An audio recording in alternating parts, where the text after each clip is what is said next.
You are now tuned in to Go Time Dolphins with Charlie Touche and Kadeem Simmons, the Miami Dolphins podcast that's for the fans and by the fans. Gotta make them lose their mind when it's your time. And it's show time. Going all out when it's go time. I ain't wasting no time. Gotta make them lose their mind when it's show time. Cause it's your time. Lay it on the line when it's go time. Don't waste no time.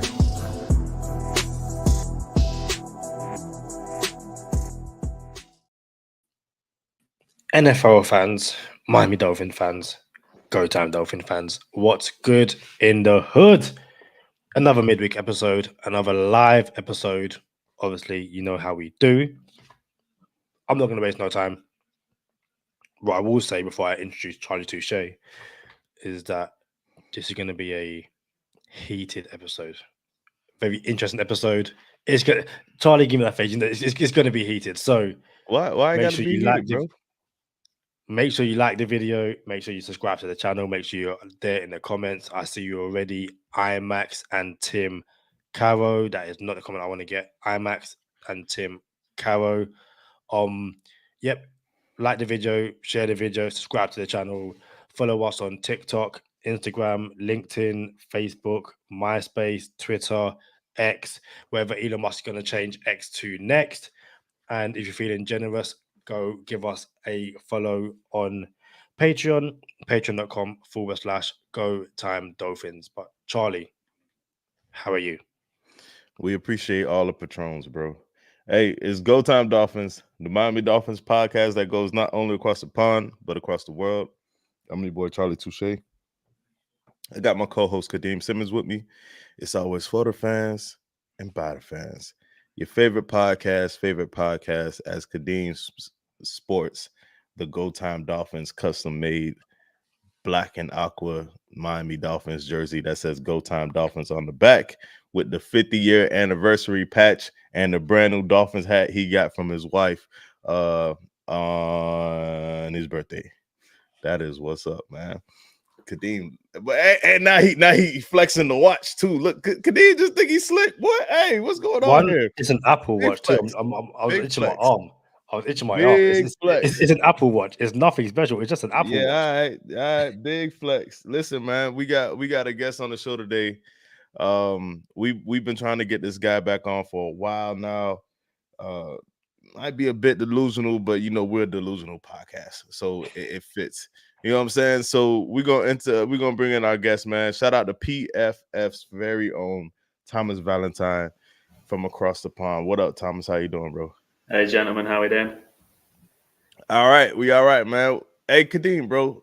Like we were backstage when we first came on, and you was talking about like some wild stuff like coleslaw and snacks, and you know what I'm saying, like just oblivious to our presence. Like, what's going on over there? One, it wasn't snacks. So basically, it's 9:10, but I'm about to order food with the brother-in-law, Shaq. Sup, Shaq? And I'm getting Nando's. Nando's is basically chicken. So my meal is chicken, chips, and coleslaw. And Thomas was like, or Tom, as I call him, was just like, why would you? But basically, he said Nando's was it average or bland? Yeah, I stand by that. I have nothing else to say. It's really bland. What's your go-to? Hold on, Charlie. Have you had haggis? Oh, come on, man. Nah, I haven't. And I wanted to clarify. You said chips. Chips is French fries, right? French fries, yes. All right. Yeah. So for the listeners that's on this side of the pond, you know what I'm saying? Chips. When they say chips, it's not Doritos or salt and vinegar Lay's. You know what I'm saying? It's for fries. It's wild. But you've never tried haggis before? Nah, I'm not sure what that is. Tom, our residential Scottish listener and liver and viewer, what is haggis? Hold on. Thomas, you in Scotland? Yeah, I live in Glasgow. I've been here Scotland most of my life. That wasn't a Scottish accent. That was not a Scottish accent. Hey, I'm telling you, I got this UFC fighter, Paul Craig. That's the only one I can do, Paul Craig. That's the only, you know what I'm saying? That's the only little Scottish I got, bro. Paul Craig. That's enough, That man. That's fine. was awful. Haggis is just. I don't really want to really describe what it is, but it's nice. It's nice. Kadeem, you had it when you came to Edinburgh, a couple months ago? Yeah. But you had bad haggis because you said it's really crumbly. Haggis, Charlie, according to Google, is a savoury pudding containing sheep's pluck mixed with onion, oatmeal, and a bunch of stuff. Sheep's pluck is heart, liver, and lungs. Oh yeah, we'll pass over here. That's fine. I don't plant my flag in haggis.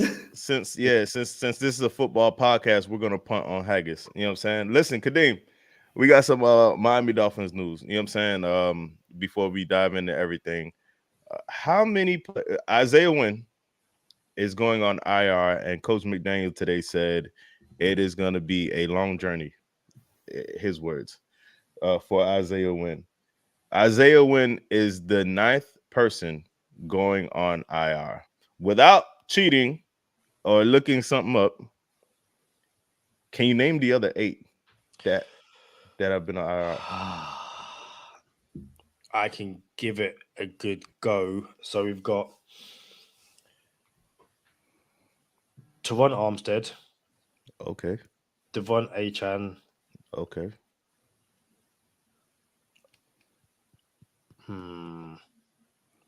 Had my mind gone blank already? Was Jalen Ramsey placed on IR? Was he put on PUP list? Same thing. Yeah, he was on IR.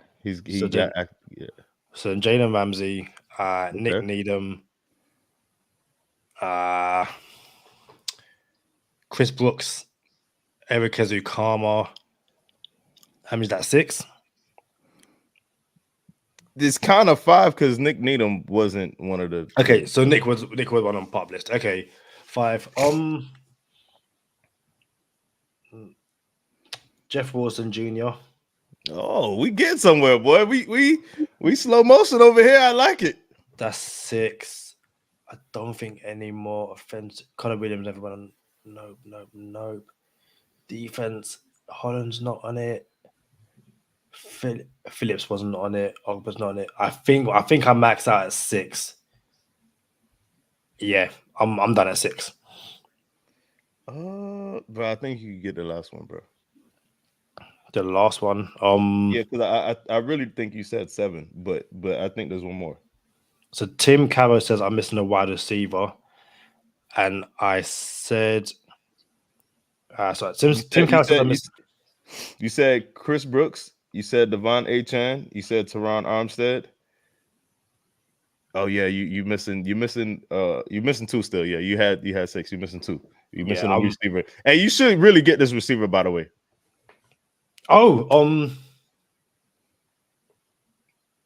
I was gonna say Braxton Barrios. Bro, like it should be real simple. You can only run through 6 receivers, and which one did we put on the IR? This should be fairly simple, bro. Well, that's the thing. I've already got Eric Ezukama, so my mind drawing a blank. All right, let's go. I'm gonna help you out, champ. Who are the receivers on the Miami Dolphins? Oh, hold on. I know we got because this is. You feel me? Was it not Cedric Wilson? Was he not on IR at the start of the season? Hold on. Waddle, Hill, Claypool. He said Claypool before he. Bobby Chosen, Eric Ezukama, Braxton Barrios. I'm legitimately drawing a blank. All right, you done. Stop the music, man. Craig Craft for 100, bro. Yeah, that was that. Again, my mind went blank. Legit went blank. And Robert Jones was on the IR. So listen, man. Jalen Ramsey has been designated to return. Sounds like there's a chance we could get him this week. I doubt we get him this week. Coach McDaniel just said on his media availability that, today's the most important day of your life. You know what I'm saying? We're not looking that far ahead, all the good stuff. I love Coach. I don't think we see Jalen Ramsey this week, but I wonder if we see him in Germany. And my thing is, it's probably best if we didn't see him in Germany. Like if he's like on the, we're almost there. Yo, we got to buy after KC. So you're definitely going to get him back after the bye, and just know Jalen Ramsey is on the radar. It's almost like a storm coming. Like, oh, the storm is on the way. So Jalen Ramsey's coming back, and then Craycraft 400 practiced today, so his window is open, and it sounds like he's coming back. So one of these 8 cannot return, because you can only return 8, and we had 9. So someone's season is done for. And I would like to think if Isaiah Wynn has a long journey, sounds like he could come back in December, maybe, like after what? Do we play Washington? I would double check, but very quickly. The first week of December. So yeah, man. Someone's seasons is done for. Can't return from IR. And it's gonna be tough because like I like all those players. So we will get Tom involved in a sec. So Barry Jackson tweeted yesterday. So with Win on IR, Dolphins will need to pick 3 among these 4 on IR, or anyone else who gets injured in the coming weeks. So Win, Craycraft, Ezekama, Brooks. Win likely will return if able. Teams can bring back 8 off IR. So for Miami, it's Ramsey, Robert Jones, Wilson, and likely Teron and A-Chan. So yeah, the Dolphins have had so many injuries and put so many people on IR. It's like you're at a situation now where you can't really afford to chuck anyone else on there. And I think, I'm not a betting man, I think it's going to be Eric Ezekama, the one who doesn't make it back this season. Turns out I am a betting man, and easy money pick of the week is 6-1 right now. So listen, bringing in Thomas into the show, I said he was from across the pond. Am I not supposed to say across the pond if he's from Scotland? Like I thought that applies to that area. No? Yeah, Scotland is like part of the UK. Yeah, still across the pond. I feel like everything over there should be across the pond. Like it's across the pond. If you're across the Atlantic, you're across the pond. Yeah, you know what I'm saying? That's what I thought. You feel me? Like, yo, that's why should England be designated to across the pond? But anyway, Imperial. Go ahead, Kadeem. Well, no, yeah, Thomas was meant to. I got to stop calling him Thomas. I call him Tom. Tom was meant to be on a podcast. Was it last week, talking about the Dolphins' defense and how we was kind of talking about how it really makes no sense that PFF is ranking it 5th in the league when the eye test says it's not that good. And we kind of delved through some of the numbers about why it could be 5th and all that kind of stuff. And I don't think we really got an answer as to why it's 5th. And I guess in between that time we played the Eagles. The Eagles put up 31 on us. And Thomas isn't here. Tom isn't here to kind of talk about the Miami Dolphins defense. I honestly really wants to. What kind of came from this is going into the game was like Tua v Hurts. Tua needs a win. And this is kind of like the media and stuff like that. Tua needs a win on prime time, on the road, all that good stuff. On Sunday, Josh Allen loses to Mac Jones and the Patriots. Charlie, on Monday's review episode, you can go check it back, asked me if Josh Allen is still elite. I said yes. And I kind of feel like it's a perfect opportunity to get Tom on the podcast because we never went through his quarterback rankings with him. And I feel like over the past 2 weeks, essentially, the discourse has once again become Josh Allen, Justin Herbert, and Tua Tagovailoa, and the elite quarterback and what is elite and all that kind of stuff. Is that fair, Charlie? It's fair. And in a nutshell, Thomas, how many elite quarterbacks are in the NFL today? Like, in your opinion, we kind of went through this, so we're going to invite you into the elite quarterback conversation before anything else. How many elite quarterbacks do you think are in the NFL right now? And if there's more than one, can you just tell us who your elite quarterbacks are? Well, I mean, I think obviously you start with Mahomes in his own tier. If it was just one guy being elite, obviously it would be Mahomes. But I don't know, any one time you're probably looking at like 4 or 5 quarterbacks right now. Not based on just how guys are playing right now, but just in the general NFL world, probably 4, 5 at a push guys, I would say right now, with a few who are kind of knocking on the door. But I think you need like seasons of consistent play before you can kind of tag somebody with the. We getting there. Consistent play. So that I said duration was a part of the conversation. So we are getting there. Do you care to share who the elite quarterbacks are in your opinion? And then you said there's some knocking on the door. So who's knocking on the door as well? So if you could give us your elite quarterbacks and then the ones who are knocking on the door afterwards. I think guys who are elite right now, you definitely Mahomes, definitely Josh Allen, definitely Lamar Jackson. Then guys like Burrow and Herbert are probably in between that range of probably needing a little more consistency or like a more duration. And guys knocking at the door, Jalen Hurts, Trevor Lawrence. I think you can't really extend the list too long because I think when you start to get, if you have like, I don't know, like 8 elite quarterbacks, for example, it doesn't really feel as elite, if that makes sense.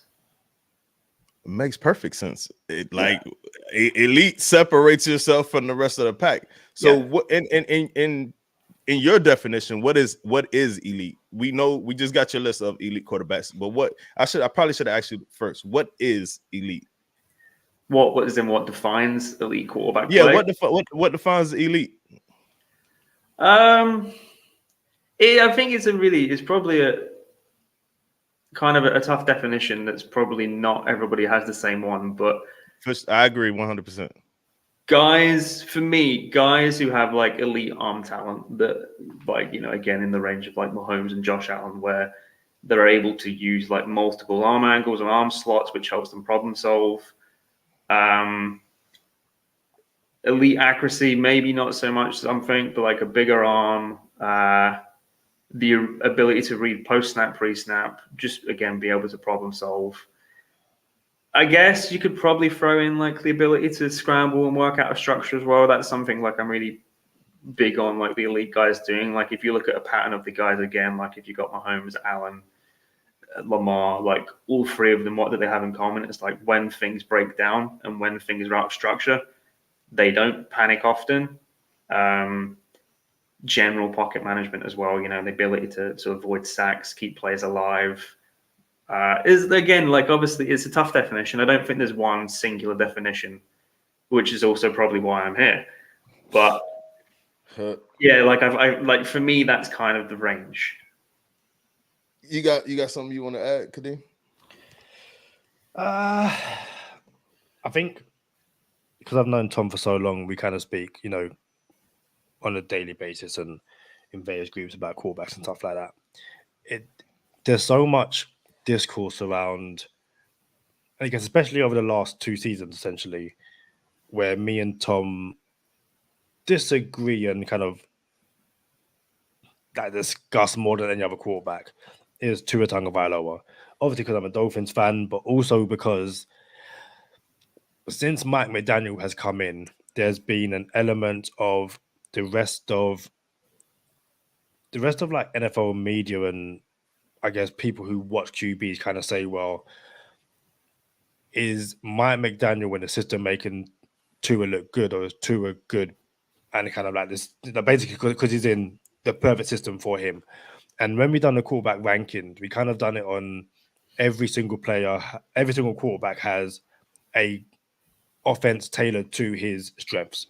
You know, best offensive line, best wide receivers, run game. And if you put that quarterback in that system, where would you rank them? And obviously, there's been, I guess, on both sides of the argument, there's been a whole, well, Tua, when healthy over the past, essentially year and a half, there's an argument to be made that there hasn't been many quarterbacks better than him. Obviously, there's been moments in games where it's like, Tua, that's not ideal. We spoke about the pick 6 against the Giants. People will use the interception thrown against the Eagles as kind of like, well, he shouldn't have thrown an interception. Hold on, I'm sorry, my bad. What you just said about a pick 6 against the Giants? I'm sorry, I blanked for a second. No, as in kind of like that pick 6 against the Giants, kind of like, why did he make that throw when there's like three guys around Waddle? It wasn't the right throw. And obviously, again, every quarterback has interceptions, pick 6s, all of that kind of stuff. Shout out to Miami Dolphins fans, content, fins up. But yeah, it does seem to some that Tua's mistakes are kind of highlighted a lot more than others. And sometimes me and Tom will get into discussions about, well, just how good is Tua? And like I said before, is it the system, or are we just seeing what Tua basically can do when he has some playmakers around him? All right. I don't know why Tua throwing a pick six is like highlighted. You know what I'm saying? Like, dude probably threw, if off the top of my head, maybe 2, 3 in his career pick sixes. I think maybe. I don't even know. Yeah, I would like to know that. But so we got Tom's elite quarterbacks. Can you just give us a refresher of your elite quarterbacks real quick, Kadeem? Mine? Oh Lord, give me Jeff. Just a refresher. Just a refresher. I think I had Mahomes. I think I said Rodgers, but obviously Rodgers injured at the moment. So is he still elite? And I had Josh Allen and Joe Burrow. I think I had Jackson in there as well. But the one that kind of the contentious one between me and you, Charlie, has been Josh Allen, I guess. You on mute? My mic. I thought I heard a mic. One of our mics going crazy, so I just tried to test mine out. But just for the record, I believe elite is it constitutes. You got to have. I don't think physical ability has anything to do with being elite. I think how you play, the results make you elite. Yeah, I think if you talk about the stature and Jamarcus Russell can throw 80 yards, I think that is a part of a recipe like that can make you elite. But I don't think because you have a strong arm or deadly accuracy, it makes you elite. So here's the thing. I only think there's only 2 quarterbacks in the NFL right now that are elite. I think it's Aaron Rodgers and Patrick Mahomes. I also think once you become elite, you're elite forever. Meaning you might not play elite anymore. You've been in the league 25 years and you're a third string quarterback. But once you get hit with the elite tag, cool, you made it. Welcome to the club. Once you're a black belt in jiu-jitsu, Kadeem, you're a black belt, bro. Like, yo, congratulations. Are you a black belt in jiu-jitsu? I'm not a black belt. Okay. I'm working. Hey, I'm working. Hey, I'm about to get my 4th stripe. I'm about to get my 4th stripe on my white belt. Then I'm gonna be on my way to my blue belt. So it's a journey. You know what I'm saying? But you don't lose a belt rank. You know what I'm saying? Like the older you get, you start getting slower. You don't react the same. You don't lose a belt rank. You know what I'm saying? Once you're a black belt, you're a black belt forever. And I think that's what elite is. Is Aaron Rodgers elite today? Is he playing elite? No, absolutely not. However, I think elite separates you from the pack. So the pack of Josh Allen, Justin Herbert, Joe Burrow, Tua, Lamar Jackson, I think that pack is nowhere near the Aaron Rodgers and Patrick Mahomes pack. So because of that, I don't think you can have 2 different levels of elite. You know what I'm saying? Well, there's this level of elite, there's that level of elite, and then there's this. Elite separates you from the levels. You know what I'm saying? Disagree. Okay, but cool. We like Tom said, we have different definitions of it, and I think once you separate from the elite, okay, you're there. You made it. You're elite. You're in the elite club. So we got all of our definitions out there, our opinions about who is elite. But my thing is, you brought up pick sixes. And I'll just ask Tom if he knows who has thrown the most pick sixes since 2020 in the NFL. Do you know the answer to that, Tom? Can I just clarify by saying I don't really think pick sixes matter. I think they're completely random events. Obviously, they matter in the context of putting points on the board, but like the difference between throwing an interception and throwing a pick six, I think it's really marginal. And I guess for me to clarify, I mentioned that pick six against the Giants because I still believe, but it's getting less and less. Tua has this ability once or twice a game to make a throw. It's like, I don't know what you saw and what you was thinking, but that throw was never run. And that pick six was a highlight of a throw that was never run. There was no need to make that throw, and it got returned for 6. Even if it was just an interception, it's like, Tua, that throw, I don't know what you're doing. Like that needs to be eradicated, in my opinion. Yeah, obviously. But here's I told LB, all quarterbacks, bro. Every single quarterback in the league, especially the good ones, make the dumbest decisions. And for Patrick Mahomes' sake, he's just been on the best side of them things for a long time. But they're not smart decisions. You know what I'm saying? Like, and that's what makes a highlight. Like, did you see that? Oh my goodness. We wouldn't react like that if it was a normal pass. You know what I'm saying? So yeah, all quarterbacks make dumb decisions. You know what I'm saying? Some of them just get away with it and some don't more often. But I disagree, Tom. A pick six is the reason it was a pick six. It was because it was more egregious of an interception. Like there's, you can compete for an interception and two people went up and cool. But a pick six means that pass was so bad, bro. Like we don't even have a chance of stopping the guy who picked it off. So that's why I think a pick six is worse than a regular interception, in my opinion. But to answer the question, Justin Herbert has the most pick sixes. And for some reason, somehow, if we could go to the quarterback rankings, because we haven't done this yet. You can start with your own quarterback ranking, Kadeem, and then we'll go through them just to give everyone a refresher. And we'll see what our now I want to be clear. We're in week 8 of the NFL season right now? Yep. We're in week 8 of the NFL season. Go Town Dolphins, the Miami Dolphins podcast that goes not only across the pond, but across the world. Charlie Touche, Kadeem Simmons, for the fans, by the fans, favorite podcast, features Thomas Valentine today. We had a preseason quarterback ranking episode. It featured myself. Rankings that featured myself, Kadeem, Thomas, Sherrod, Steve, same old Dolphins, Josh and Aaron, couple of the homies. And I want to be clear that these are the preseason rankings. Before the season started, this is where we ranked these quarterbacks and projecting for the next 2 years, pending that they had the best offensive system for their skill set and the best coaching around them for their skill set. So you can start with your own list, Kadeem, and just give the people a refresher. We can put it on the screen for us. Oh, here we go. Live and ready. Cool. And also, we will get to the comments shortly because there is one that Tom is aimed at you, and it's a good one. Yeah, I'll get to that. But yeah, so my rankings, I guess the somewhat highlights going back, I guess. I don't know if it was the highlights, but I've got Tua ranked 7th. I've got Joe Burrow 2 and Josh Allen 3. Dak is 6. He's in my top 10. Justin Fields at 17. He kind of looks a bit right now. Trey Lance at 20 is a bit right now.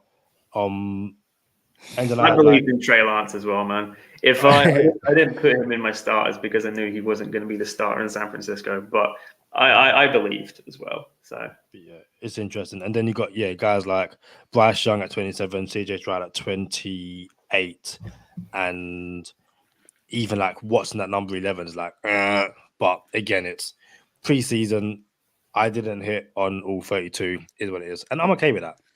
Yeah, no one's gonna hit on all 32, and someone's gonna have some egregious ones too. So it's just what you can minimize. Can you minimize the damages when you make a list like this? Because time's gonna come back, and people are gonna look at it like, bro, how'd you do that? You know what I'm saying? That's crazy that you would think like that ever. But time, does it stand the test of time? That's what makes a good list, right? So everyone's gonna have some that are wish you could have back, like a quarterback. You wish you could have that one back. Whose list you bring it up next, Kadeem? Yours, and then we will move on to Tom's. To Touche. And again, thanks for everyone who is with us right now.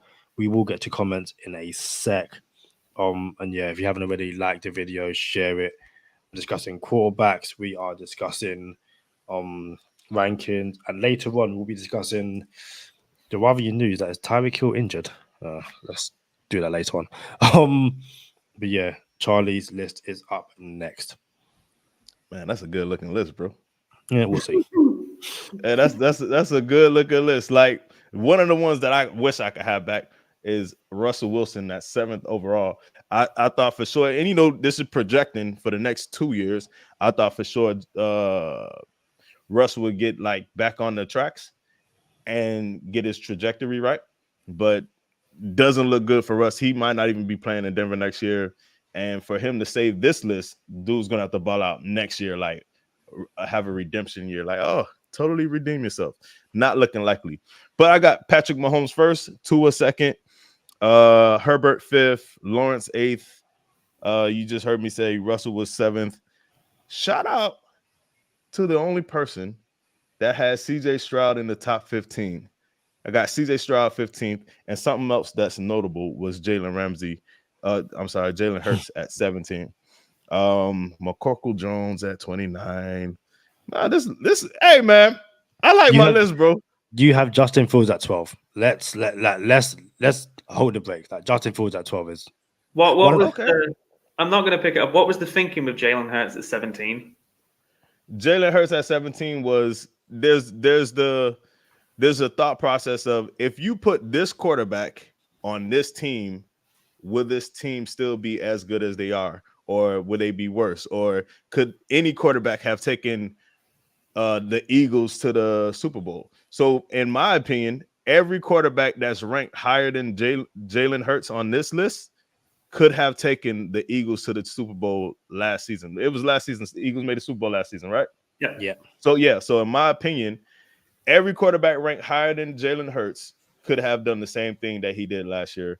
And in that same system, or just with like no, meaning no, just so it would have to be in their system with their weapons, because we clearly see that Jalen Hurts has weapons around him. He has Goddard, Devontae Smith, the best running game in the league, best O-line. Not even just saying that, it's literally the best O-line in the league.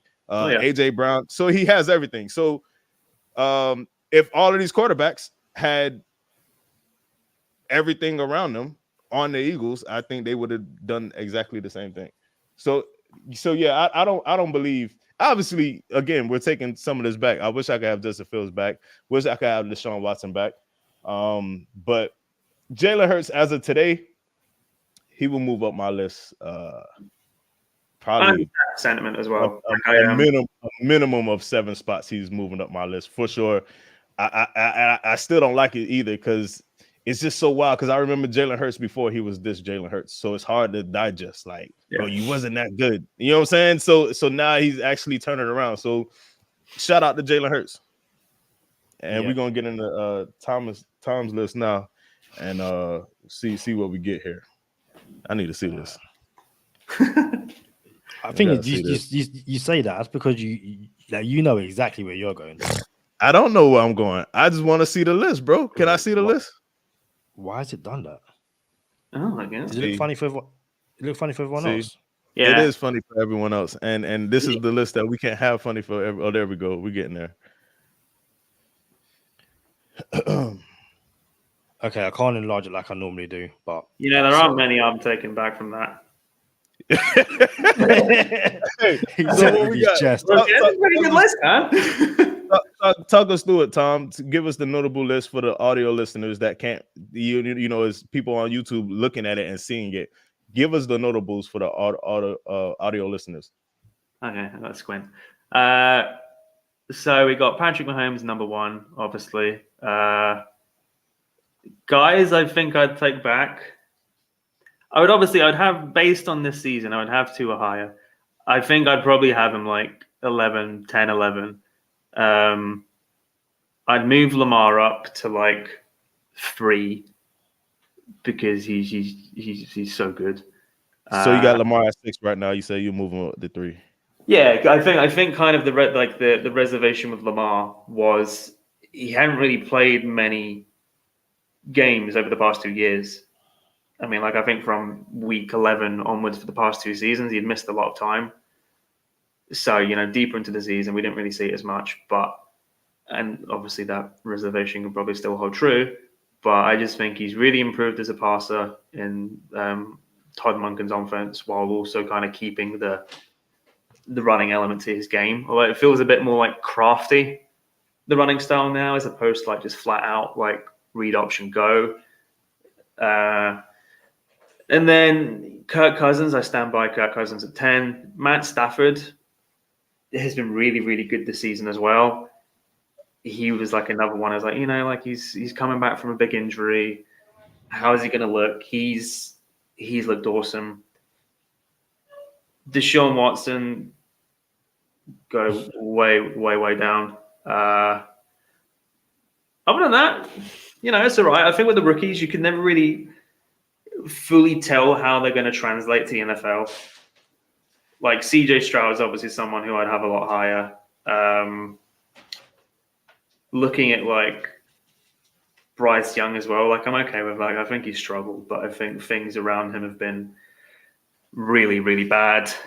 But yeah, like it's all right, man. Like I don't look at anything and feel like it's really too egregious. I think obviously I know where your mind's going to with Tua, and we can have obviously a longer conversation about that. But I'd move him up because I do think he's been really, really good this season.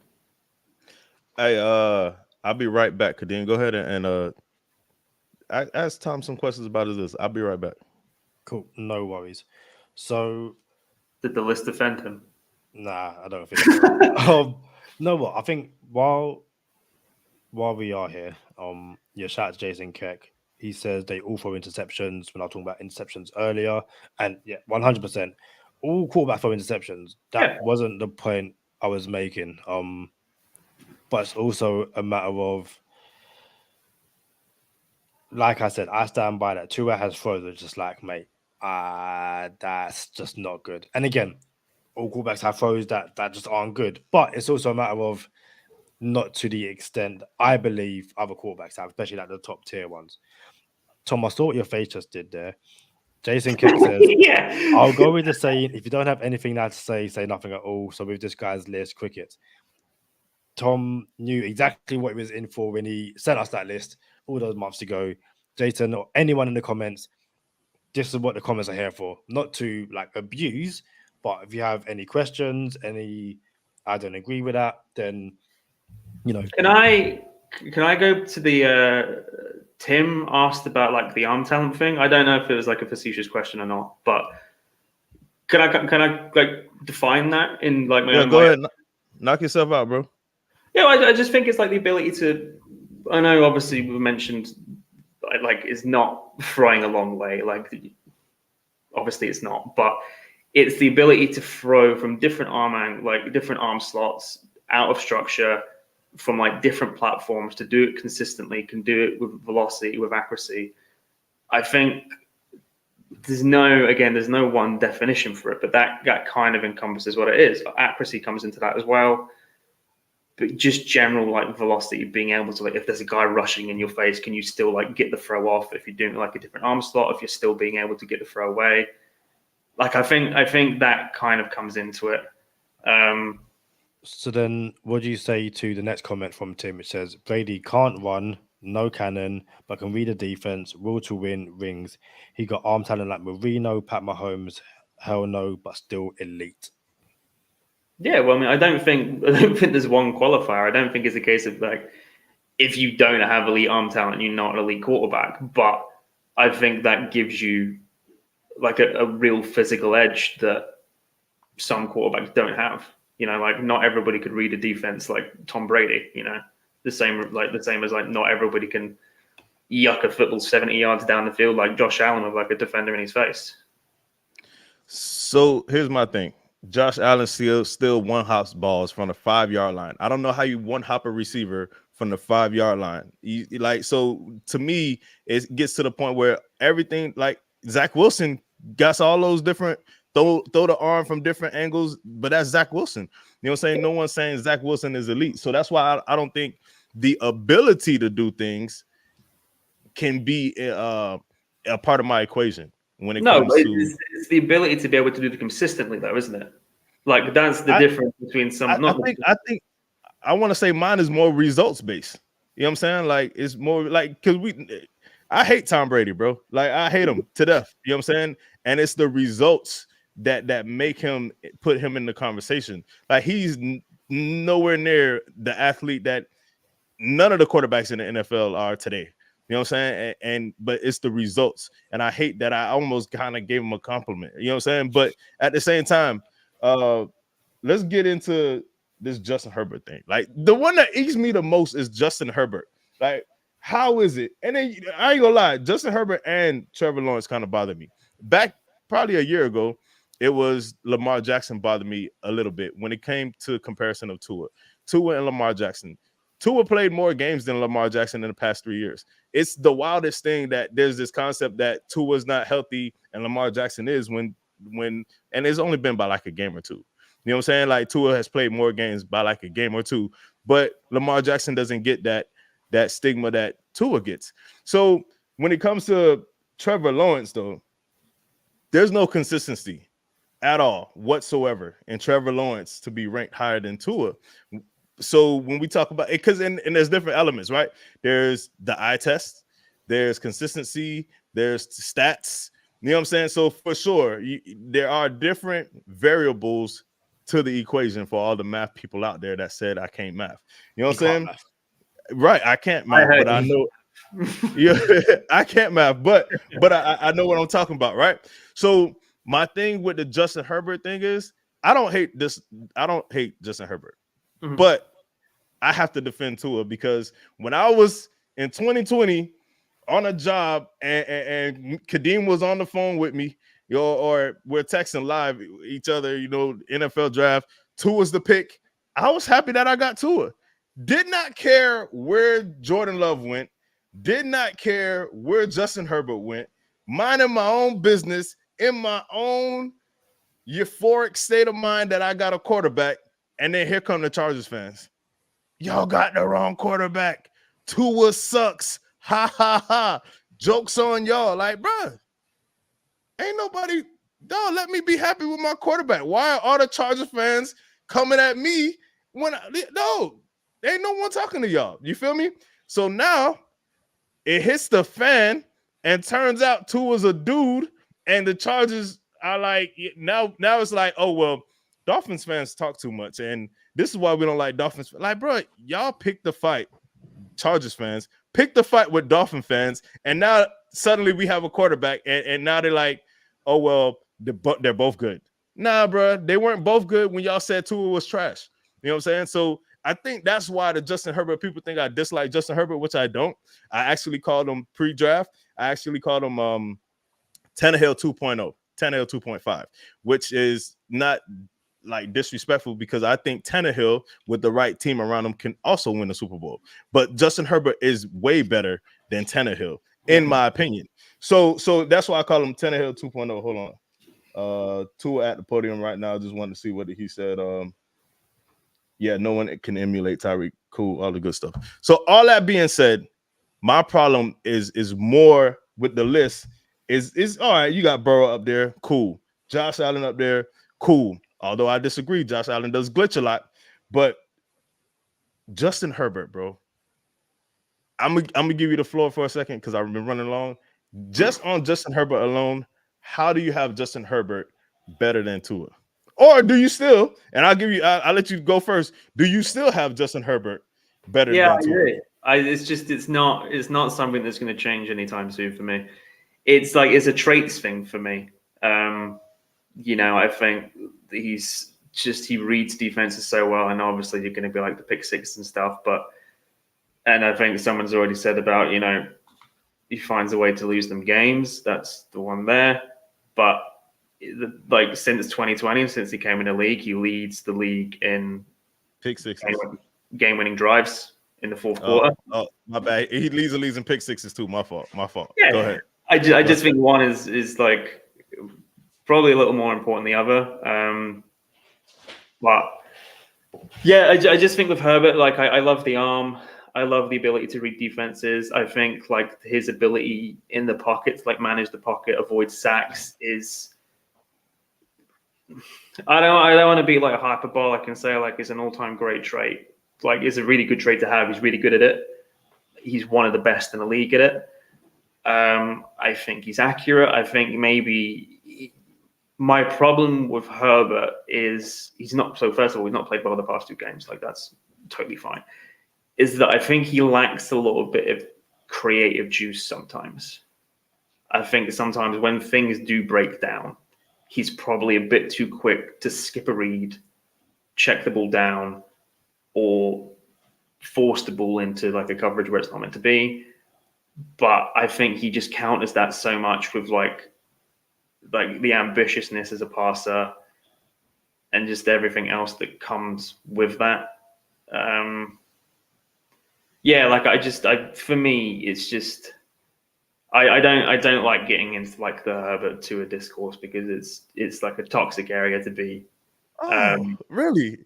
Like, Yeah. you see what I'm saying? Like, it's weird to me that two years ago, and this is not you because we didn't know each other 2 years ago, and this is just fun, by the way. This is not really I going know, on each man. other's head. But 2 years ago, it wasn't a problem for everybody to take shots, kick them while they're down. They got a coach that's sabotaging the quarterback. You know what I'm saying? They came off of a 5-win season. You know what I'm saying? Like, it was weird, a laughing stock. You know what I'm saying? So now when it comes to the Herbert Tua conversation, no one wants to have it. I think it's odd that that's where we're at. And again, I'm not going to change my opinion. Like, if Justin Herbert was standing in front of me 6'4", 240, you know what I'm saying? I don't know how huge, right? I like you. I just like Tua better. You know what I'm saying? So if you can, Kadeem, pull up Justin Herbert's record. I think it's like 27-29, maybe 27-28. I can't remember off the top of my head. And yeah, it's odd, right? Like, he's not even a 500 quarterback. But his win-loss record, yeah? Say what? Yeah, his win-loss record. 27-28. I'm telling you, bro, the boy kind of accurate. I'm just saying. So Justin Herbert. Can you pull up the defensive stats from the past 4 years? Defensive stats. I think I love the obviously wins. They're great, but they're not inherently a QB stat because there's just so much more that goes into it. There's two sides of the ball. I agree 100%. I think quarterbacks get too much of the credit when they win, and I think they get too much of the blame when they lose. Yeah. So I agree, but this is between Tua and Herbert, though. So what I'm trying to get at, and I'm not saying he's not an elite quarterback. First of all, I want to be very, very clear, and I love my Dolphin fans, but Herbert is not elite and Tua is not elite. I gave you my elite quarterbacks. Mahomes and Rodgers, that's it. So I'm not trying to say one is elite and one isn't. But here's what I'm saying. We're just comparing the two for now. We did the list. We're just comparing the two for now. My thing about Herbert and Tua is everyone says, oh, Herbert would have threw for 6,000 yards with Waddle and Hill. But Tua didn't have Waddle and Hill his when he started his career. Tua had Preston Williams, Mac Hollins, Jakeem Grant, Preston Williams, for 8 games. Devontae Parker, injury-prone Devontae Parker. Miles Gaskin, Isaiah Ford. Shout out to Miles Gaskin, friend of the podcast. Shouldn't even be in that equation. But Miles Gaskin is not Austin Eckler. You know what I'm saying? And none of those receivers are Mike Williams or Keenan Allen or Hunter Henry. We had Mike Gesicki as well, by the way. So when it comes to the entire season or entire career, people only say, oh, you got Tyreek Hill. It's Tyreek Hill that's doing it. But hold on. Before we had these weapons that the Miami Dolphins community advocated for, by the way, for so long, we still went pillar to post with Patrick Mahomes and was down 4 with 7 minutes left with the cast that I just mentioned. Pre-Waddle, by the way. Pre-Waddle, pre-Tyreek Hill, we still went pillar to post with Tua and the Brady bunch, you know what I'm saying, with Patrick Mahomes. So Herbert has always had all of these weapons for 4 seasons. Go to the playoffs with a 28-point lead and blow it. You got the floor, Thomas. I'm just saying, bro, like 28-point lead in the playoff, had all these weapons his whole career. Tua's, we talking about win-loss record. Tua's like at least 10 games over 500. And he's never had the team that Justin Herbert has had until recently, the past 2 years. I'm just saying it's not a win-loss record. Like quarterback or win-loss isn't a quarterback stat, but something's not smelling right with Justin Herbert right now, bro. again, I'd go back to there are two sides of the ball. I don't want to I know Herbert's not playing particularly well over the past 2 games. His accuracy has been shot. The win-loss record thing, man, it's just it happens. Chargers got bad. Their names at this point. When was the last time you looked at a Chargers defense, looked at someone like Joey Bosa, and was like, "That's a dude," or with Derwin James, "That's a dude." Asante Samuel Jr. is a dude, though, bro. Yeah, he is. You're naming one guy, though. We're all naming just one guys here. 3 of them haven't been particularly good for the past 2 years. Mac's been okay this year. Bosa's not really looked like that guy since he's been out injured. With Herbert particularly, I just look at the film and I can't see he's not a guy. He's not the guy. Honestly, it's just that's the reason. One of the reasons I don't really like having the Tua Herbert discourse is because you're not gonna like this. I don't think they're in the same tier. I think they're not in the same tier. One's in the a higher tier and one's in the lower tier. Yeah. All right, so cool. We'll wait it out for a little bit. You know what I'm saying? I kind of laid some out there. How about this? How many quarterbacks do you think that are top 10 on your list? Not my list, not Kadeem's list. Mm-hmm. Top 10 on your list. How many you think blow that 28-point lead in the playoffs last year, like Herbert did? I don't know, but I also don't think one game should really be an indictment of a quarterback. It's more than one game. It's more than one game. His last game, he threw a pick in the game. You're talking about a playoff game. Herbert's last game, he threw a pick. He threw a pick to end the game. Yeah. Herbert's game, the game before last, 2 games ago, he threw a pick to end the game. So it's more than one bad game. It's more than one game. I'm just saying that one is highlighted. You're up 28 points in the playoffs, and you blew it. So it's more than just one game, and that one's just the most egregious of them all. So it is egregious, for sure. But I'm not going to use that as a reason to eulogize a man. He's still an incredible quarterback. 28-point lead gone or not. He is a credible quarterback, but we're talking about comparing him to other quarterbacks, though. That's what I'm saying. I'm not saying he's a bad quarterback.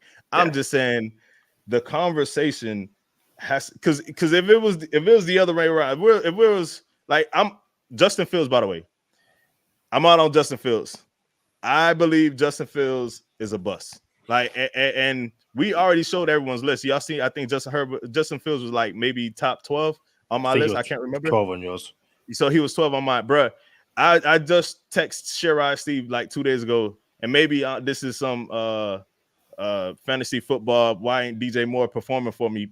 Pains going on right now, but Justin Fields, bro. The man doesn't go through his reads. What you were explaining, I think I don't know what quarterback you were explaining, but it sounded like you were talking about Justin Fields. Bro, the man don't go through his reads. He just pulled it. I think it was Herbert. He pulls it down. I'm out of here.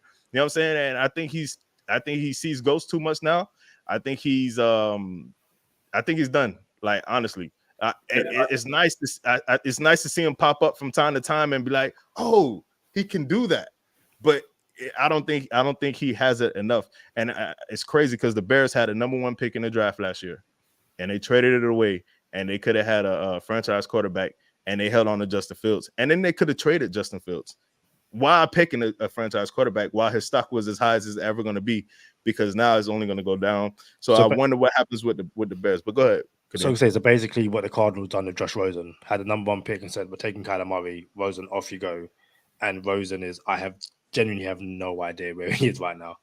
So a little bit different because the Bears didn't take the quarterback with the. No, but you're saying the Bears should have done what the Cardinals did.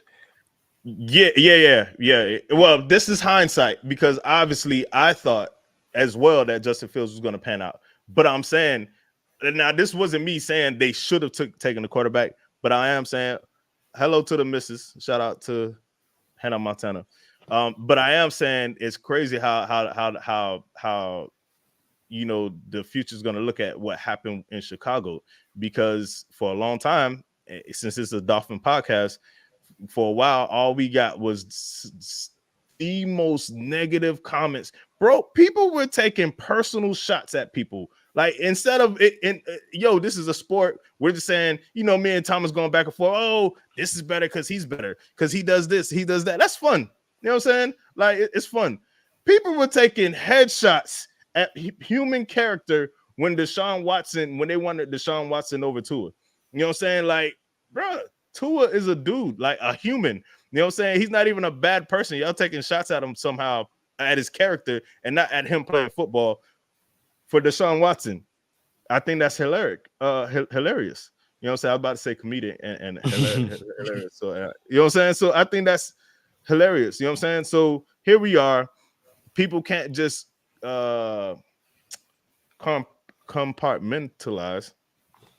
Is it? Yeah, you got it. Yeah, you got it. Yeah, you know what I'm saying? and like, yo, this is football. Cool, let's talk football. You don't have to bring people's character involved in it. You know what I'm saying? So if we're just talking football, bro, a lot of people took some shots at Tua that he didn't deserve.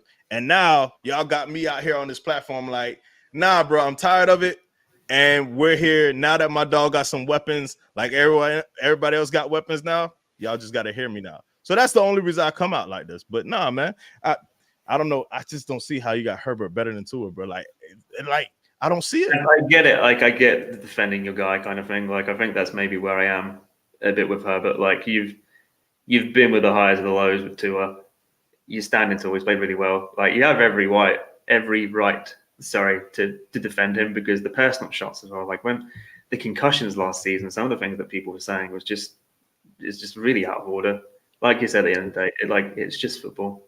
As much as we love talking about it, as much as we get heated about it and disagree with it, like at the end of the day, it's football, and like it's trivial to us in the outside world. And obviously for guys playing the game, there's a completely different level of commitment and respect and love and all that. But for us, it's just, like I'm in a good position. Like we're all in a good positions where we get to talk about this for a living. We love doing it, but that's as far as we go, isn't it? Like we get to talk about it.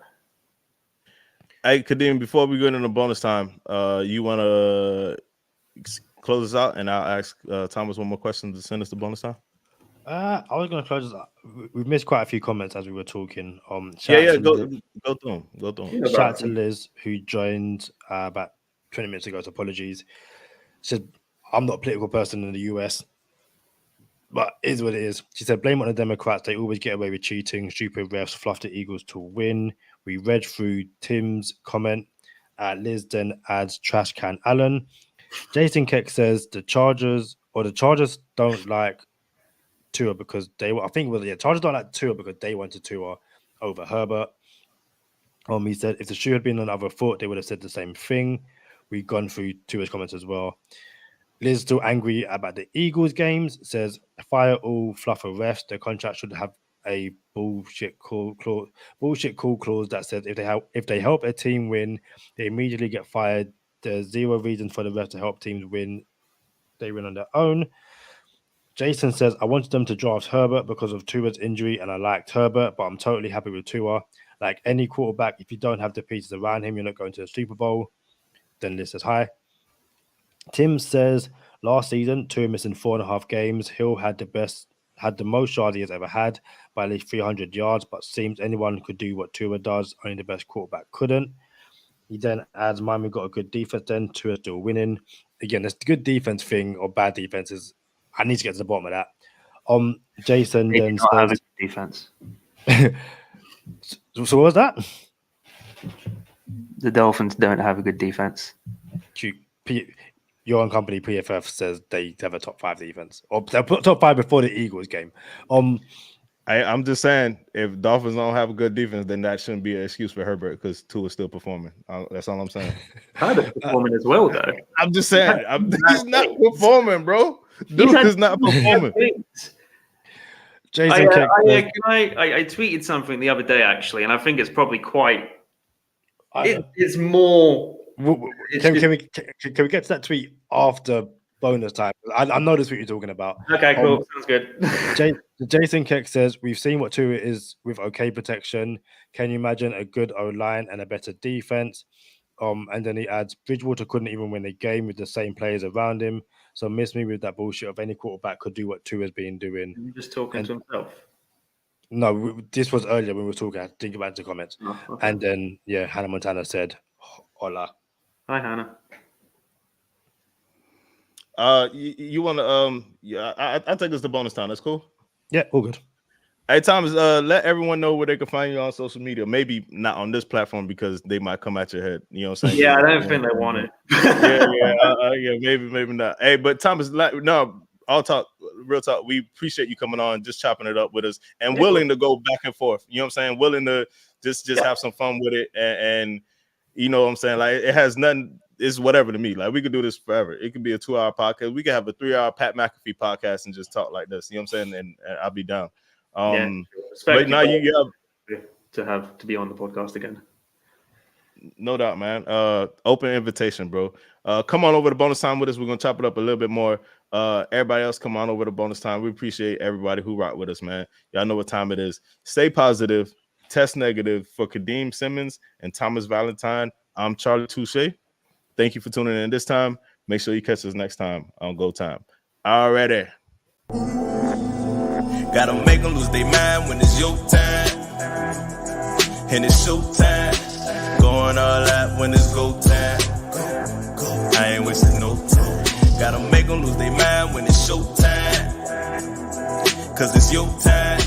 Lay it on the line when it's go time. Don't waste no time. Gotta make them lose their mind when it's your time. And it's show time. Going all out when it's go time. I ain't wasting no time.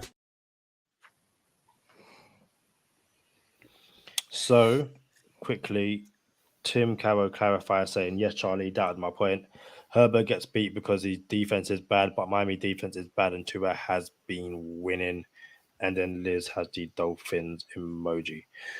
Tom, do you have that tweet you was talking about? Unless Charlie wants to say anything else before we get to this tweet. Yeah, I just want to tell you that my internet held up again 2 episodes in a row. We streaking like I am streaking with the Celsius Fahrenheit conversation, man. We streaking, baby. No, you got 1. You're on a streak of 1. You are 1. 2 now. It's 2. No, you're 2 and 5, but you're on a win streak of 1. Yeah. Right now you're batting 1,000 though, and that's all that matters. Yo, you feel me? 1,000 a day, Kadeem. Today's the most important day of your life, bro. If I were to give you a Celsius Fahrenheit right now, would you get it right? Yeah, exactly. Hey, give it to me. Give it to me, bro. I'm ready. Right, I'm ready. Right. I'm ready. Let's go. No, I'm gonna do the Miami weather right now. Miami right now is 79 degrees Fahrenheit. What's that in Celsius? 79 degrees Fahrenheit in Celsius.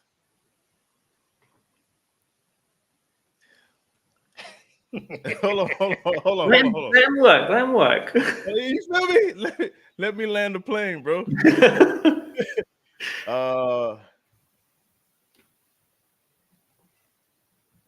79, 7, 47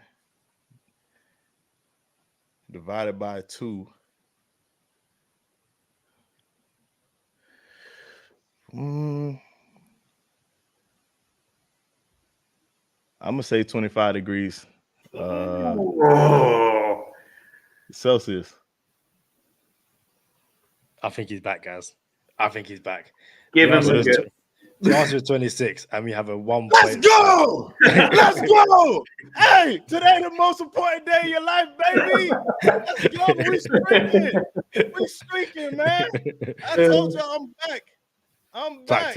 Practice. Thomas, man, you had a tweet though, man. Let's get to your tweet, Thomas. Oh yeah, cool. Can you pull it up, Kadeem? Oh, you are kidding me. My days. Very quickly. I mean, I don't want to do that. No, we'll pull it up for you, bro. We'll pull it up. He can read it out. Why do I have to pull it up? Bro, just pull it up, bro. Because you know what I'm saying? Like, yo, I got it. I'll hold down the fort and tell everybody how they should practice their craft the way I've been practicing Celsius and Fahrenheit. You feel me? Like, yo, the conversion is real. Hold down the fort with this comment. Hill has a hip injury. Not known if he plays Sunday. Mostert out of practice today with an ankle. I think Mostert is more like a vet rest. I don't think it's legit. You know what I'm saying? I think we're having RB. I don't want to say problems, but that last game was tough on our running backs. Couldn't even get the ball going. I'm not concerned about Mostert. Mostert gets hurt a lot, but Jeff Wilson Jr., Savant Ahmed, friend of a podcast. And then Hill has a hip injury, not known if he plays Sunday. I ain't gonna lie to you. I don't think we need Hill for Sunday. You know what I'm saying? We got the Patriots in Miami. Give Hill a rest day. Fly across the I was gonna say across the pond, but fly across the world to go to Germany and take on KC and still probably come up with like 1,800 yards receiving and miss the game. So I think we could go without Hill Sunday if we had to. Fair play. So if you are listening on Spotify or Apple Podcasts, wherever you get your podcast from, I will read out Tom's tweet. He says, Tua Tagovailoa in 4 games against defenses that rank 25th or better in EPA. 65.4 passing grade, 57.3 accuracy rate, 839 passing yards, 4 touchdowns, 4 interceptions, 4 big-time throws, 5 turnover-worthy plays, and ask, is it worth having a dialogue over? #fins up. Bruh, I'm going to give you the floor, Thomas, but what is this? What is this, bruh? I like having football dialogues, and it felt like a pretty pertinent dialogue once I saw the numbers. That's all it was. What? Hold on. What is a big time throw?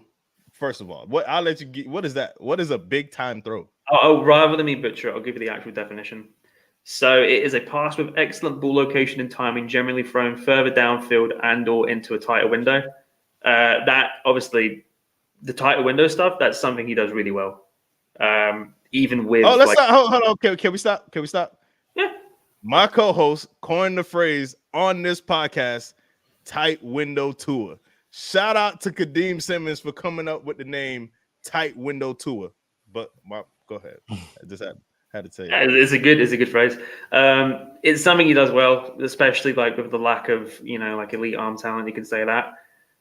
He throws obviously with really good anticipation, really good timing. He's like a really ambitious, aggressive passer as well, which, I like a lot about him. And the turnover plays, it's a pass that has a high percentage to be intercepted, or a poor job of taking care of the ball and fumbling. So can I stop you for the audio listeners? Because I know you just seen the visual, but for the audio listeners, there's another stat that says turnover worthy plays. So, and then Thomas just went over what a turnover worthy play was. He said, was it 5 turnover worthy plays? It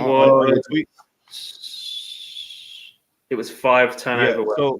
The next question is, what is a turnover worthy plays, and how come we're bringing up these phrases that aren't like legitimate stats? Like that's not a stat. Neither one of these are stats.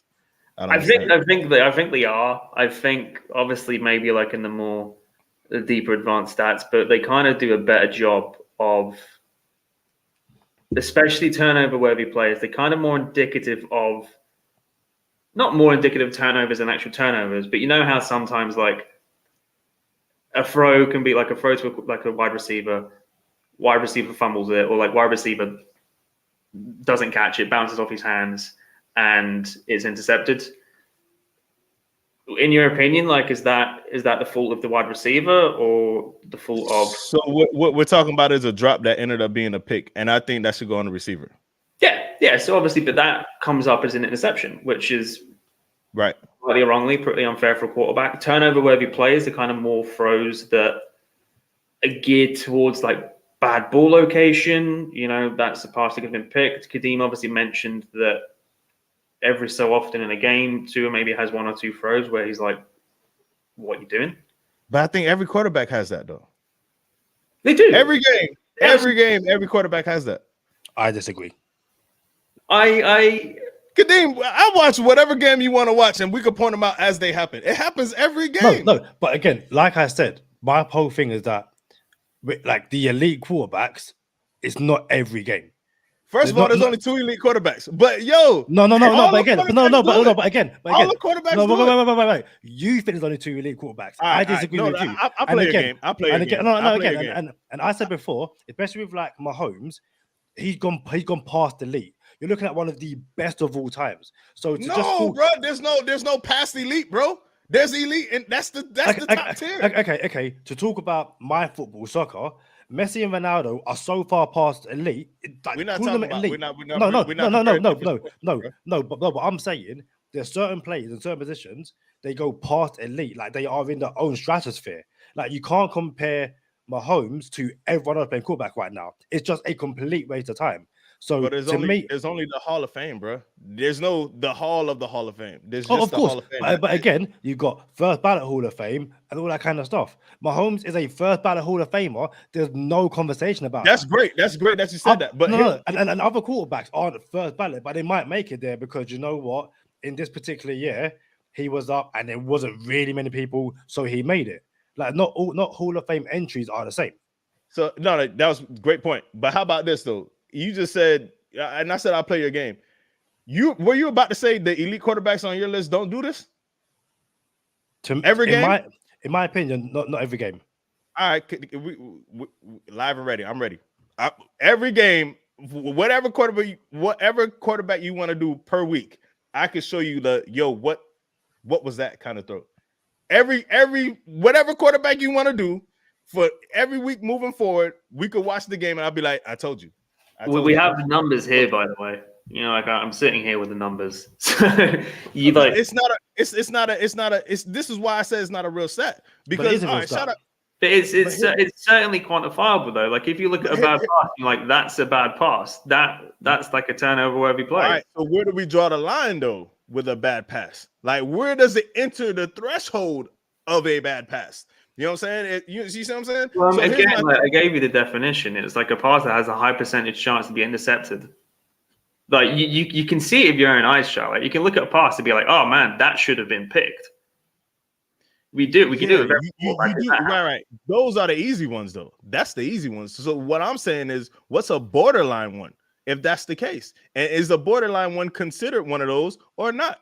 And you see what I'm saying? And who determines what's borderline or not? So that's why I'm like, that's not really a stat. So how about this? Let me say this, because I'll never forget this. I got a group chat. Everybody got group chats, and I got a group chat from Dolphin fans, and they're like my day ones too. They're like my best friends. My family's in here and everything, and we all got this group chat. And Jay Cutler came off the couch and hit Devontae Parker, bro, in the numbers, literally. Hit him in the shoulder pads right here. Why is he great pads? Hit him in the shoulder pads, right? And it bounced off his chest and it got intercepted. That's not every play, no. Cool. But it got intercepted, and someone in the group chat said Jay Cutler knew better to throw that pass into all that traffic. Now, and I always held on to this because we talk about tight window Tua. And I'm like, yo, there's a difference between, like, no, I said, I think it's funny how if Parker catches that pass, everyone's saying, yo, did you see that pass? What an incredible pass. Tight window. And look at it. And since the receiver dropped it and it got picked, it's, Cutler shouldn't threw that ball. It was too much traffic. Like, what's going on here? So now I don't appreciate that. But, you know, we got so far off, I forgot where I was going with this because both of y'all just threw me on the loop. Like, I can't even get at both of y'all. Like, y'all tripping right now, bro. Like, we coming up with stats that ain't even stats. And then Kadeem talking about all quarterbacks don't make terrible throws every game. So this whole, like, genuinely, if this stat isn't a stat, then why is this stat being recorded? It's like it's like this. It's like saying this quarterback has I'm gonna make up a stat right now. I don't want to say Tua. Herbert has the most yards of any quarterback that dropped back 20 times within 4 minutes left of a game with down 10 points. Like, yeah, you can make that stat up. That's not making sorry. That's not making us that up. That's just looking at a certain situation. It's like, not real though, bro. It's not real. It's real because of course it's real. If you want to look at, you know what his quarterback look like if he drops 20 back, if he drops 20 yards with 4 minutes left, like. But what's going on in the game though? But what's going on in the game? But what's going on in the game? What's the circumstance in the game? The stats does not say the circumstance. You see what I'm saying? So with people coming up with a stat for a circumstance and not having context to this stat, that's why it's not a real stat. So Jason Keck says it was invented to try and bash Tua, in my opinion. Hey, I'm in on Jason Keck. I'm in with Jason Keck right now, and that's fine. I'm in with Jason Keck. If can I jump in? Go ahead. Take off the fucking tinfoil hat, man. I'm sorry for swearing, but take off the tinfoil hat. There are more than one quarterback in the league. I know this is a Dolphins podcast. To say this was invented to try and bash Tua, grow up, man. Grow up. Again, bro. Like genuinely, it's one of those things where if you go on ESPN, NFL, they have certain stats. They're not going to go into ESPN does and again, they do what I just said. They do the certain amount of dropbacks between this year and that year and this time on the clock. But the overall point I'm making is that, and I guess I am fortunate enough to the industry that I've worked in previously and having Tom as someone I can chat to, you go on PFF and like the elite of the PFF. That's where you get these stats, which is like. So now there's an elite of the elite. Tom, like, I don't understand how we're doing this, bro. Like, why have elite? Why have elite if you're gonna have something more elite than the elite, bro? I'm talking about maybe elite of the elite with the wrong phrasing, but it's like you can go into more detailed stats. Like Charlie, even the stats that teams have on players. It's like, why do you even have that stat? Why do you want to know?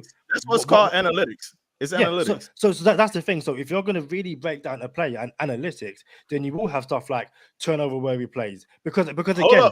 But then we get to the question: what is a turnover worthy play? I know, and Tom said I just read the definition, but we're not getting into what's a borderline turnover worthy play? Like is a pass deflection a turn like you said turnover worthy, right? Is a pass deflection if he palms the ball? You know what I'm saying? He batted it down, but he palmed it. So he could have caught it. So that's turnover worthy. You see what I'm saying? Like, who decides what's a turnover worthy play? Because on this podcast, our own receivers and Jalen Waddle and Tyreek Hill, we believe led the league in drops. At the end of the season, they only had like 4 and 5. And I could have swore that Tyreek Hill had 3 in one game, bro. I'm like, yo, dog has like 8 drops. And somehow, some way, they did not give him 8 drops. They gave him 4. So someone has to constitute what a drop is. So the fact that I can sit here and say, yo, you dropped that ball, but the stats, in air quotes for the people who are just listening, says he didn't. That wasn't a drop. Like, you know what I'm saying? So that's what I'm saying. These are not real stats. I think genuinely you raised a really good point. And I know we kind of are running long. A genuine point is that all stats are subjective. We can both look at one play and come up with a particular stat, and someone else will record it differently. And that is 100%. So I have no issue with anyone who's going to turn around and say, okay, so like you said, you've got turnover-worthy plays. What is the parameters of turnover-worthy plays? I am completely fine with that. My issue is that this whole, one, it's made up to bash anyone, and 2, it's not a real stat. It's a real stat. It's just something you don't have to talk about. Okay, do you know what, Tom? I know you're not on the podcast, but can you do me a favor?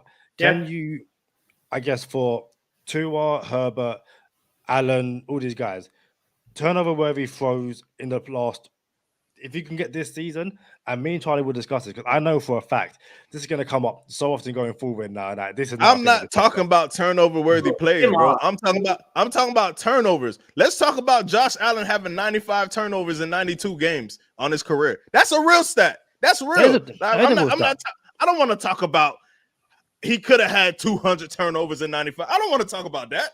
That's not real. That's not reality. There's nuance in that, though. Like, it's not a case of it being, obviously, a turnover is a turnover. But then, like Kadim's mentioned before, they're not all created equally.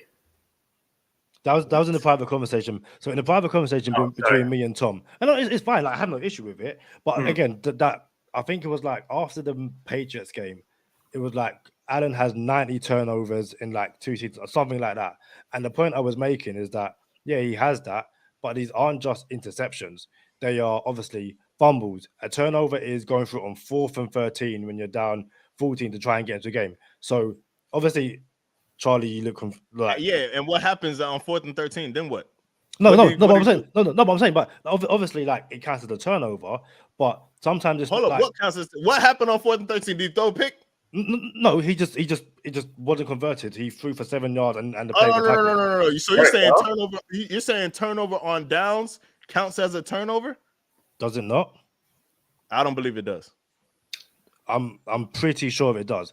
If you hey, so if he does, so we're saying he doesn't have like 95 interceptions and fumbles. What you're saying? So as far as I am aware, turnovers and downs count as a team's turnover. So Allen, a team's turnover or a quarterback's turnover? But both. Like if Josh Allen dropped back to pass, y'all got to come to the next episode. We're gonna figure that out. We're gonna figure that part out. We're gonna figure out if a turnover on downs counts on the quarterback's turnover stats. I don't think it does. But yeah, and again, this is one of those things where Tom, you have an open invitation to come back. I genuinely think that stats have gone so far. Like you can, as to Charlie's point, you can create any stat to make any point. There is, and people are doing that. We have all seen it on all these different talk shows. But my open thing is that, again, like I said, I have a lot of stats conversations with Tom, and the stats that I didn't realize teams are tracking, people are tracking, all that kind of stuff. And yeah, turnover, to me, turnover worthy plays is a valid stat. It just doesn't get spoken about enough in general football conversations. I don't think it should, because if I throw a pass that should have got picked, but it was converted, that just means it was a good pass. It's not a turnover worthy pass. That's stupid. Okay. So I know very, very quickly. Yeah. Same way your example of Jay Cutler and Devontae Parker. Yeah. In the chest, boom, interception. Same way you can make a throw and the defender's right there, and for whatever reason, it goes through the defender's hand, guy behind you. That's a dumb throw. It's a turnover. But so that will count as a turnover worthy play, and that's stupid. And that's stupid. Yeah. That's my point. That's my point. That's my point. But again, that's why that stat is there, because not all interceptions should count on the quarterback. Some completed passes should not count a complete quarterback. Like, you know what? You got bailed out and you're very lucky. It counts as a completion, but according to these stats, it's a turnover worthy play. Hey, this was great, fellas. I ain't gonna lie. This was probably the best bonus time we've ever had. And we had some really good bonus times, because I'm not even done, but I gotta go. No worries. Guys, we should always see you on the next one. Patriots preview episode Friday live. Turn on notifications so you don't miss out. Peace.